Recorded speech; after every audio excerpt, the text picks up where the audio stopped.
গতকাল সারা দেশ থেকে আসা বিএনপির বিভিন্ন পর্যায়ের প্রতিনিধিদের নিয়ে একটা বর্ধিত সভা হয়েছে দিনব্যাপী। সেখানে বক্তৃতা করেছেন বেগম খালেদা জিয়া, জনাব তারেক রহমান, আরও সবাই টপ লিডার্স সবাই কথা বলেছেন। কিন্তু এই দুজন নীতি নির্ধারকের, সর্বোচ্চ নীতি নির্ধারকের বক্তৃতা, বিশেষ করে জনাব তারেক রহমানের বক্তৃতা থেকে আমরা সরকারের সাথে আগামী দিনে বিএনপির কিছুটা মতপার্থক্য বা সেটা এক ধরনের সংঘাত সৃষ্টি হতে পারে বলে এক ধরনের আভাস পাচ্ছি আমরা। সেটা কেন, কিভাবে, সেটা আমরা জানতে চাইব, সেটা বুঝতে চাইব, এভাবে বলবো তাদের বক্তব্য থেকে। জনাব তারেক রহমানের বক্তব্যটাই বেশি গুরুত্বপূর্ণ, কারণ এই মুহূর্তে তিনিই আসলে দলের প্রধান নীতি নির্ধারক। বেগম খালেদা জিয়ার একটা বক্তৃতা, আসলে রেকর্ডেড বক্তৃতা প্রচার করা হয়েছে, আমি মিডিয়ায় যেটা দেখলাম, পত্রিকায়। তিনি অসুস্থ এবং যেহেতু চিকিৎসাধীন আছেন, তাই তার বক্তৃতাটা কথা ছিল উনি কানেক্টেড থাকবেন, কিন্তু হয়নি। তার বক্তৃতার মধ্যেও কিছু গুরুত্বপূর্ণ কথা আছে। সেটা হলো এখনও চক্রান্ত আছে এবং এই চক্রান্তকে কাটিয়ে ওঠার জন্য সবাইকে ঐক্যবদ্ধ হয়ে কাজ করতে হবে, সেটা বলছেন। তারপরে এই জায়গাটা একটু পরিদলীয় নেতাকর্মীদের উদ্দেশ্যে বলেন, দেশ আজ এক সংকটময় সময় অতিক্রম করছে। আপনাদেরও ছাত্রদের সমন্বিত আন্দোলনের ফলে ফ্যাসিস্ট শাসকরা বিদায় নিয়েছে, একটা অন্তর্বর্তী সরকার গঠিত হয়েছে। তাদের কাছে জনগণের প্রত্যাশা, এই জায়গাটা খেয়াল করি, রাষ্ট্র মেরামতের ন্যূনতম সংস্কার দ্রুত সম্পন্ন করে গণতান্ত্রিক ব্যবস্থায় ফিরে যাওয়ার জন্য সকলের কাছে গ্রহণযোগ্য একটি নির্বাচন অনুষ্ঠান করা। সো সংস্কার প্রশ্নেও তিনি বিএনপি দীর্ঘদিন থেকে যে কথাটা বলছে, ঠিক সেই জায়গাটাই পুনরুল্লেখ করেছেন, ন্যূনতম সংস্কার করে একটা গণতান্ত্রিক ব্যবস্থায় ফিরে যাওয়া। তিনি একই সাথে সবাইকে সতর্ক করে বলেছেন, আমরা এমন কিছু যাতে না করি যাতে আমাদের এই বিজয়টা নষ্ট হয় বা সেটা প্রশ্নের মুখে পড়ে। আমি ধারণা করি তার দলের নেতাকর্মীদের বিভিন্ন জায়গায় শৃঙ্খলা ভঙ্গের বেশ কিছু ঘটনা ঘটেছে, সেটাকে ইন্ডিকেট করেছেন। অ্যাট দ্য সেম টাইম অন্যান্য সকল পক্ষকেও একই আহ্বান তিনি জানিয়েছেন। আর এখানে একটা জিনিস আমাদের একটু মনে রাখতে হবে, সেটা হলো যেটা সবচেয়ে বেশি সিগনিফিক্যান্ট আসলে, সেটা বেগম খালেদা জিয়ার স্পিচের ডিসেন্সি। একটা মানুষ দীর্ঘদিন নিপীড়িত হয়েছেন, অকল্পনীয় রকম বিভৎস রকম নিপীড়নের শিকার হয়েছেন। যে বয়সে তিনি জেলে গেছেন, তা জেলে থাকারই কথা ছিল না। একজন নারী যার বয়স অনেক, যিনি অসুস্থ, যিনি দেশের প্রধানমন্ত্রী ছিলেন, তার জামিন পাওয়ার সব রকম রাইট থাকার পরও তিনি জামিন পাননি। এমনকি তার জামিন ঠেকানোর জন্য আপিল বিভাগেও দফায় দফায় সরকার তখন গিয়েছিল, আমাদের মনে আছে। সেই মানুষটা এমনকি জেলে থেকে উনি সঠিক চিকিৎসা পাননি। ওনার নানাবিধ অসুখের মধ্যে লিভারের অত্যন্ত কঠিন একটা অসুখ, ওনার লিভার সিরোসিস আছে, যেটার জন্য এখন তিনি ট্রিটমেন্টে গেছেন। এত পরিমাণ অত্যাচার নিপীড়নের পরও তিনি একটা পাল্টা তোপ দাগেননি আওয়ামী লীগের দিকে। মানে তার ব্যক্তিগত মূল্য, মানে অনেক কিছুই আছে। তার সন্তান, এক সন্তান মারা গেছে, আরেক সন্তানের সাথে তার দীর্ঘদিনের বিচ্ছেদ। সব কিছুর পরও কি অবিশ্বাস্যভাবে, কি মানে এটা অসাধারণ ব্যাপার। মানে বাংলাদেশের রাজনীতির ইতিহাসে বেগম খালেদা জিয়ার এই ব্যাপারগুলো লিখিত থাকবে। প্রত্যেকটা মানুষেরই ভুল থাকে, প্রত্যেকটা মানুষেরই প্রবলেম থাকে, কারণ প্রত্যেকে মানুষ। বেগম খালেদা জিয়ার নেতৃত্ব, তার দেশ চালানোর প্রচুর সমালোচনা আমরা করতে পারবো, বিভিন্ন ক্ষেত্রে করতে পারি, আমি বা আপনারা যে কেউ পারি। কিন্তু রাজনীতিতে কতগুলো মাইল ফলক। অনেক আগে একবার বলেছিলাম যে এই মুভমেন্টের যে শেখ হাসিনার বিরুদ্ধে আমাদের লড়াইটা এই পর্যায়ে থাকলো, তার পেছনে খালেদা জিয়ার বিরাট আত্মত্যাগ আছে। আমি আলাদাভাবে ভিডিও করেছিলাম, যিনি তার জীবনের ঝুঁকি নিয়ে দেশ ছেড়ে যাননি, কোনো রকম কোনো সমঝোতায় শেখ হাসিনার সাথে আসেননি। আর এই বক্তৃতাটা আমি অনেক সবাইকে অনুরোধ করব শোনার জন্য, এবং চিন্তা করুন একটু যে শেখ হাসিনা হলে এখানে কি করতেন। একজন বর্বর মানুষ, একজন বর্বর শেখ হাসিনার এই জায়গায় কি করতেন, জাস্ট কল্পনা করলেই এ দুটো পোলের মধ্যে, দুটো মেরুর মধ্যে দুজনের অবস্থান। আমাদের ভবিষ্যৎ রাজনীতি থেকে প্রত্যেকটা মানুষের যে সৌন্দর্য আছে, যা গ্রহণীয় আছে, সেগুলো আমাদের গ্রহণ করতে হবে। সো উনি এরকম একটা নজির আজকে, মানে এটা আগে রেকর্ড করা, কিন্তু তিনি স্থাপন করেছেন। তারেক রহমানের বক্তৃতায় আসি। আসলে এটা দিয়ে আমরা বিএনপির সর্বোচ্চ নীতি নির্ধারকের চিন্তাটা বুঝতে পারবো। তিনি এবার মোটামুটি সরকারকে একটু চাপে রাখার সিদ্ধান্ত নিয়েছেন, চাপ দিচ্ছেন, এভাবে বলা উচিত হবে। আমি পড়ি, বিভিন্ন সময় জাতীয় নির্বাচন নিয়ে প্রধান উপদেষ্টার বক্তব্য জনমনে ইতিবাচক ধারণা সৃষ্টি করলেও এ নিয়ে কোনো উপদেষ্টার বিভ্রান্তিমূলক বক্তব্য, মন্তব্য স্বাধীনতাপ্রিয় গণতন্ত্রকামী জনগণের জন্য হতাশার কারণ হয়ে উঠছে। অন্তর্বর্তীকালীন সরকারের প্রতি বিএনপি সহ গণতন্ত্রের পক্ষের সকল রাজনৈতিক দলের নিঃশর্ত সমর্থন থাকলেও সরকার এখনও নিজেদের কর্মপরিকল্পনা অগ্রাধিকার নির্ধারণ করতে পারছে না, খুব ক্লিয়ারলি বলছেন। এবং সত্যিকার অর্থেই কিছু কিছু উপদেষ্টার বক্তব্য আছে যেগুলো বিভ্রান্তিকর, আনডাউটেডলি। তবে একই সাথে তিনি রেকগনাইজ করেছেন এটা আসলে ঠিক। আমাদের প্রধান উপদেষ্টা তার বক্তব্যের ক্ষেত্রে একেবারে কনসিস্টেন্ট আছেন from the very first day. যেখানে যেখানে দেশের বাইরে তার সাথে কেউ দেখা করতে আসলো, এই কয়েকদিন আগেই কয়েকজন বিদেশি তার সাথে দেখা করতে এসছে, তাদের সাথেও তিনি ঠিক একই কথাই বলেছেন যে ডিসেম্বরের মধ্যে তারা নির্বাচন করছেন। কিন্তু আসলে তার এই বলাটাই যথেষ্ট না, কারণ তারই ক্যাবিনেটের যদি কোনো সদস্য সরকারের তারা সরকারের অংশ, তারা যখন ভিন্ন কোনো কথা বলে সেটা কনফিউশন তৈরি করতে পারে। এবং জনাব তারেক রহমান সেটায় একটা সতর্ক বার্তা দিলেন, যেটা নিয়ে বলেছি যে মূল চ্যালেঞ্জ যেটা, সেটা নিয়ে একটু পরে আসছি, সেই জায়গায় আসবো। তিনি তারপর যেটা করেছেন যে তার যে প্রতিশ্রুতি আছে সেগুলোর কথা বলেছেন। ক্ষমতায় আসলে তিনি কি করবেন, তার দল কি করবেন সেগুলো করবেন, বিচার করবেন, মানুষকে সব রকম সুযোগ সুবিধা দেবেন। তারপরে তিনি মানে বারবার ওই নির্বাচনের প্রসঙ্গে কথা বলেছেন, যাতে নির্বাচনটা ঠিকঠাক মতো হয় সেটার কথা বলেছেন। এখানে আরেকটা সিগনিফিক্যান্ট জিনিস আছে যেটা আমি আগেও তাকে দেখেছি, মাঝখানে কিছুদিন আমি অন্তত সামহাও মিস করে থাকতে পারি, ওনার কোনো বক্তব্যে থাকতেও পারে, কিন্তু এর আগে উনি একাধিকবার একটা কথা বলেছেন যেটা আমি সবসময় উল্লেখ করেছি, সেটা হচ্ছে সংস্কার নিয়ে। যেহেতু বাংলাদেশে এখন একটা সংস্কার খুব গুরুত্বপূর্ণ আলোচনার এজেন্ডা, সরকারও সেই ব্যাপারে কাজ করছেন। সরকারের সংস্কার কমিশন হয়েছে এবং মূল 6টা সংস্কার কমিশনের রিপোর্টের পর এখন ঐক্যমত্য কমিশন হয়েছে, যারা সবগুলো দলের সাথে, সব স্টেক হোল্ডার্সের সাথে বসে কতটুকু সংস্কার এখন করা হবে, কতটুকু ভবিষ্যতে করা হবে সে আলোচনা করবেন। এবং বেগম খালেদা জিয়াও ন্যূনতম হলেও সংস্কারের কথা বলেছেন।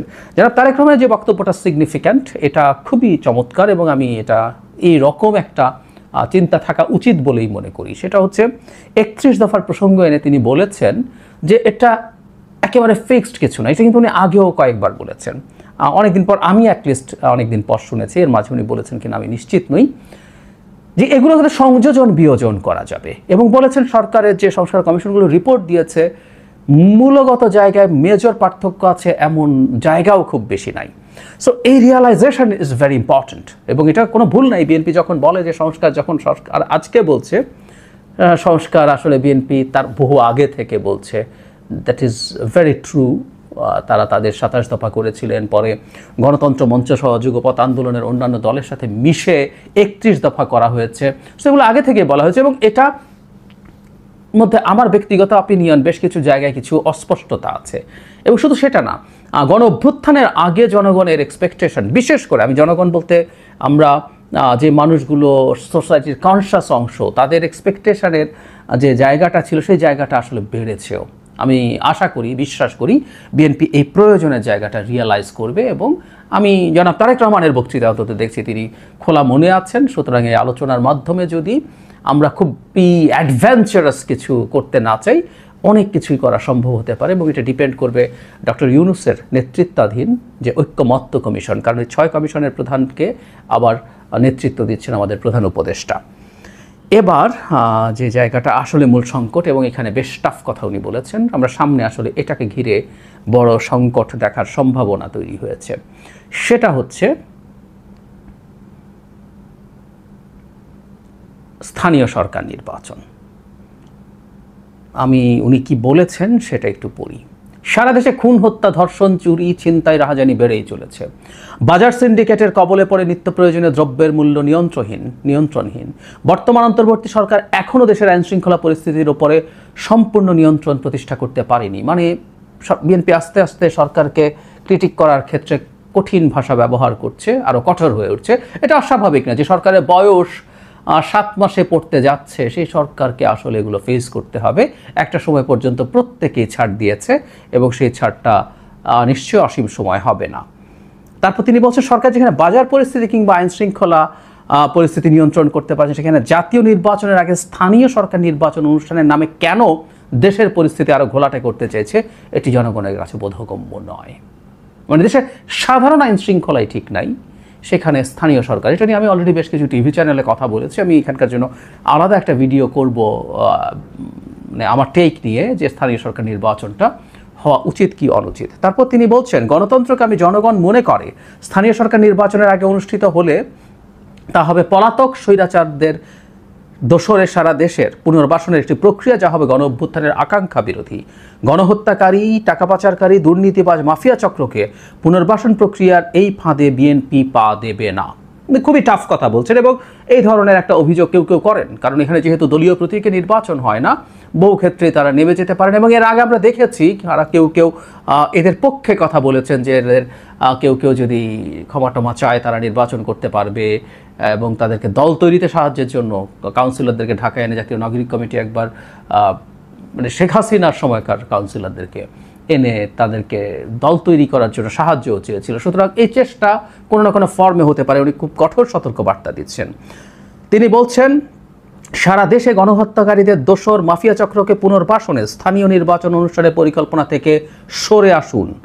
অবিলম্বে অন্তর্বর্তী সরকারের আগামী দিনের সুনির্দিষ্ট কর্মপরিকল্পনার রোডম্যাপ ঘোষণা করুন। দুটো বাক্য আমি আবারও পড়ি।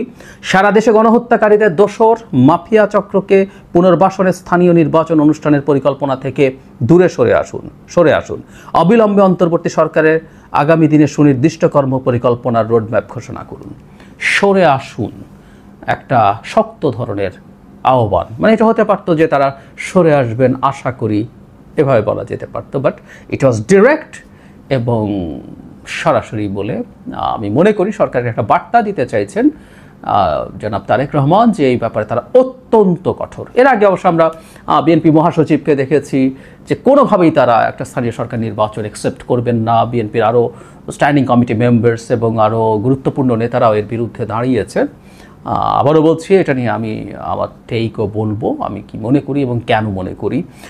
সো আমরা এইটাকে কেন্দ্র করে আসলে একটা সংকট বা সংঘাত দেখতে পারি, কারণ অপরপক্ষে যে স্টুডেন্টদের সংগঠনগুলো আছে তারা তখন রাজনৈতিক দল হয়ে ওঠেনি, তারা আজ মাত্র তারা রাজনৈতিক দল হয়ে উঠবে। তার আগেই তারা এই স্থানীয় সরকার নির্বাচনের আলাপ তুলেছেন। সরকারের দিক থেকে স্থানীয় সরকার নির্বাচনের আলাপ উঠে এসেছে ওয়াইড স্প্রেড সারা দেশে, জামায়াতের দিক থেকে হয়েছে। সুতরাং আবারও আমরা একটা ইস্যুকে কেন্দ্র করে দুটো ভাগ হয়ে যাওয়া দেখতে পাচ্ছি, এবং সত্যিকার অর্থে স্থানীয় নির্বাচনের সাথে দুই পক্ষের যে রাজনৈতিক দলগুলো বা দল জোটের মতো আছে তাদের রাজনৈতিক ভাগ্য ভবিষ্যতের সাথে আসলে এটার সম্পর্ক আছে। সুতরাং আগামী দিনে এটাকে ঘিরেই সংকট তৈরি হতে পারে, বা মোটামুটি নিশ্চিত যে সংকটটা অলরেডি ব্যাকগ্রাউন্ডে তৈরি হয়ে গেছে। কারণ জনাব তারেক রহমান দীর্ঘ সময় এটা নিয়ে কথা বলেছেন, অনেকগুলো বাক্য ব্যবহার করেছেন এবং খুবই টাফ ধরনের বাক্য, যার মধ্যে প্রধান যুক্তি দুটো। একটা হচ্ছে এমনিতেই আইন শৃঙ্খলা রক্ষার অবস্থা ভালো না, সরকার পেরে উঠছে না, সেখানে এই নির্বাচনগুলো দিয়ে আরও অস্থিতিশীলতা তৈরি হবে। কিন্তু এটাকে নিয়ে তার যে প্রধান অভিযোগ যে এটা আদতে যে পালিয়ে যাওয়া রেজিম, তাদের যে দোসররা আছে, তাদের যে সাঙ্গপাঙ্গরা আছে, তাদেরকে পুনর্বাসন করার এক ধরনের চেষ্টা। Very tough language. সো আমরা সামনে দেখব এটাকে ঘিরেই আসলে আমাদের রাজনীতির ইমিডিয়েট সংকটটা তৈরি হওয়ার সম্ভাবনা তৈরি হয়েছে। আমি আশা করি যে সরকার সব পক্ষের সাথে আলোচনার ভিত্তিতে এই বিষয়গুলো ঠিক করবে। কোনো কিছু চাপিয়ে দেয়া আমরা আসলে অ্যাফোর্ড করতে পারবো না, কারণ কোনো একটা ইস্যুতে মাঠে দুটো পক্ষ পরস্পরের বিরুদ্ধে যদি নেমে যায়, দুটো পক্ষ বলতে এখন বিএনপি তো আছেই, তার বিরুদ্ধে অলরেডি জামায়াত দীর্ঘদিনের পুরনো রাজনৈতিক দল, এখন ছাত্রদেরও রাজনৈতিক দল তৈরি হচ্ছে, সবাই যদি মাঠে এই ব্যাপারে অস্থিরতায় জড়িয়ে পড়ে, বা সরকার যদি বিএনপিকে অ্যাগ্রি না করিয়ে নির্বাচনটায় ঢুকে পড়ে, তাহলে খুব ভয়ঙ্কর সংঘাতময় পরিস্থিতি তৈরি হতে পারে। এই প্রত্যেকটা জিনিসই কেউ না কেউ খুবই পছন্দ করবে। কারা পছন্দ করবে আমরা খুব বুঝি, বহুবার বলা হয়েছে। আমরা আশা করব সেরকম কোনো পরিস্থিতির দিকে দেশ এগিয়ে যাবে না। কিন্তু আমি একটা অ্যালার্মিং সাইন দেখতে পেয়েছি। গতকাল এই বর্ধিত সভার প্রধান বা মোস্ট সিগনিফিক্যান্ট বিষয় এটাকে বলে আমি মনে করি। আর একটা জিনিসও ওইটাও ইম্পর্টেন্ট যে সরকারের ব্যাপারে অনাস্থার পরিস্থিতি তৈরি হয়েছে। জনগণের এখন আর আস্থা আগের মতো নেই। সরকারের বিরুদ্ধে বেশ আক্রমণাত্মক ঢঙে বিএনপি যাবে সামনে। খুব স্বাভাবিকভাবে যে দলের যিনি প্রধান তিনি যতটুকু বলেছেন, তার দলের আরেকটু নিচের দিকের নেতারা, সর্বোচ্চ পর্যায়ের নেতারাই আরও টাফার কথা বলতে থাকবেন। সো আমরা এটা সামনের দিনে দেখতে পাবো, এটা মোটামুটি নিশ্চিত।